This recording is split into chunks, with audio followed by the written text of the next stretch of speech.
আশা করছি সকলেই ভালো আছেন।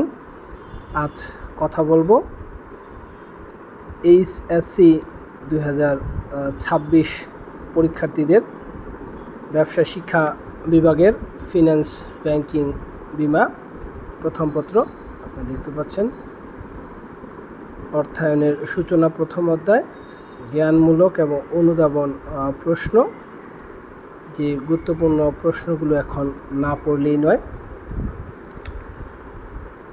ইতিমধ্যে আপনাদের প্রস্তুতি নিয়েছেন আপনারা, এখন সময় হচ্ছে নিজেকে আসলে একটু জ্বালিয়ে নেওয়া। তাই প্রথম অধ্যায় থেকে আপনারা অর্থায়নের কার্যাবলী পড়বেন। এই অংশ থেকে সৃজনশীল প্রশ্ন বেশি হয়ে থাকে। এরপরে রয়েছে অর্থায়নের নীতি থেকেও সৃজনশীলে প্রশ্ন হয়ে থাকে। আপনার পোর্টফোলিও নীতি রয়েছে, ঝুঁকি ও মুনাফার নীতি এবং তারল্য মুনাফার নীতি। এরপরে রয়েছে অর্থায়নের লক্ষ্য সম্পদ সর্বোচ্চকরণ এবং মুনাফা সর্বোচ্চকরণ। এই দুইটা অংশ থেকে প্রশ্ন হয়ে থাকে।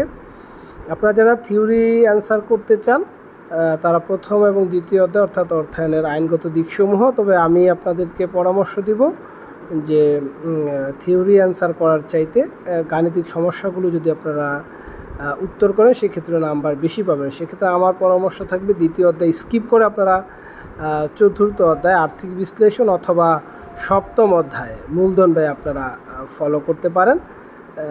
যেহেতু এটা সাজেশন, তো আমি ওভারঅল সাজেশন দিচ্ছি, অর্থাৎ দুর্বল এবং যারা পড়াশোনা করেন তাদেরকে মিলিয়ে দিচ্ছি। এরপর সবচেয়ে গুরুত্বপূর্ণ যে অংশটি রয়েছে অর্থের সময় মূল্য, এখানে দেখতে পাচ্ছেন প্রশ্ন এবং প্রশ্নের উত্তর দেওয়া আছে এবং বিভিন্ন সময়ে বোর্ডে যে প্রশ্নগুলো রয়েছে সেগুলোই দেওয়া হয়েছে। অর্থাৎ এই চ্যাপ্টার সম্পর্কে জানতে হলে এই বিষয়গুলো কিন্তু আপনাকে জানতেই হবে এবং সেই প্রশ্নগুলো দেওয়া হয়েছে। এর মধ্যে গুরুত্বপূর্ণ অনুধাবন প্রশ্ন আপনারা দেখতে পাচ্ছেন 2 নম্বরের জন্য লিখতে হবে এবং এই অধ্যায় থেকে কিন্তু আপনার গ এবং ঘ এই দুই জায়গায় গাণিতিক সমস্যাগুলো সমাধান করতে হবে। তাই আপনার প্রয়োজনীয় যে সূত্রগুলো রয়েছে, বর্তমান মূল্য, ভবিষ্যৎ মূল্য, অ্যানুইটি এবং কার্যকরী সুদের হার নির্ণয়, বিধি 69, বিধি 70, এই গাণিতিক সমস্যাগুলো আমি কিন্তু এখানে গাণিতিক সমস্যাগুলোর যে সূত্র রয়েছে সেগুলো আপনাদের এখানে দিয়ে দিয়েছি।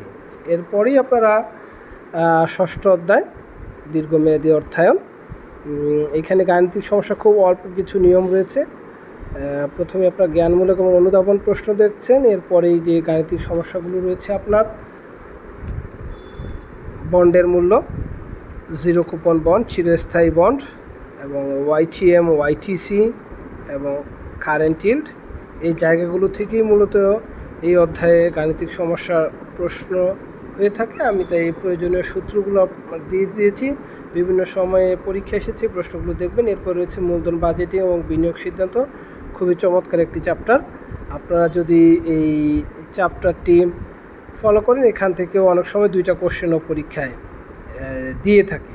তাই কারণ প্রথম পত্রে আপনার 9টা চ্যাপ্টার রয়েছে, সেখান থেকে 11টা সৃজনশীল কিন্তু আসবে। যাই হোক, দেখতে পাচ্ছেন এই চ্যাপ্টার 2টা নিয়মে অঙ্ক করতে হবে। একটা হচ্ছে সনাতন পদ্ধতি আর একটা হচ্ছে আধুনিক পদ্ধতি। সনাতন পদ্ধতির মধ্যে আপনার রয়েছে ARR, গড় মুনাফার হার এবং পে ব্যাক পিরিয়ড, যেটাকে পরিশোধকাল বা পে ব্যাক সময় বলে থাকি, এই প্রশ্ন করতে হবে। এবং বাট্টাকৃত পদ্ধতি রয়েছে আপনার, যেটা আপনার নিট, বর্তমান মূল্য, NPV এবং IRR, এই জায়গা থেকে প্রশ্ন করে। এবং আপনার নিট নগদ প্রবাহ, যেটা আমরা বলি ক্যাশ ফ্লো আফটার ট্যাক্স, সেটা নির্ণয়েরও কতগুলো পদ্ধতি রয়েছে, সেই পদ্ধতিগুলোই আপনাদেরকে এখানে দেওয়া হয়েছে। 2টা পদ্ধতি দেওয়া আছে, যার যে পদ্ধতি ভালো লাগে আপনারা সেটা ফলো করবেন। এখনও যেই সময় আছে এই সময় যদি আপনি প্রস্তুতি নেন এই কোর্সে ভালো করা সম্ভব। শুধু দরকার আপনাকে বারবার চর্চা করা। গাণিতিক সমস্যাগুলো বারবার চর্চা করলে আপনি খুব সহজেই রপ্ত করে নিতে পারবেন। এবং এরপরেই যে চ্যাপ্টারটি রয়েছে ঝুঁকি এবং মুনাফার হার, এইখানে বেশ 4-5 ধরনের নিয়মের অঙ্ক রয়েছে। বুঝতেছেন, এই অধ্যায়ে আসা গুরুত্বপূর্ণ জ্ঞানমূলক প্রশ্ন এবং সেগুলোর উত্তরও দেওয়া আছে।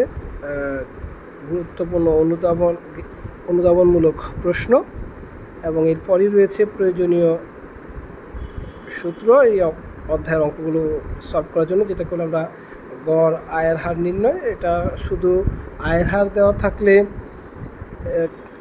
যেইভাবে সমস্যার সমাধান করতে হবে সেই নিয়মগুলো দেওয়া রয়েছে, পাশাপাশি আদর্শ বিচ্যুতি রয়েছে, বিভেদাঙ্ক রয়েছে, পোর্টফোলিও আয়ের হার রয়েছে এবং পোর্টফোলিও পরিমিত ব্যবধান এবং সর্বশেষ সিএপিএম অ্যাপ্রোচের যে ব্যবহার, সেই ব্যবহারের গাণিতিক সমস্যাগুলো পরীক্ষায় আসে।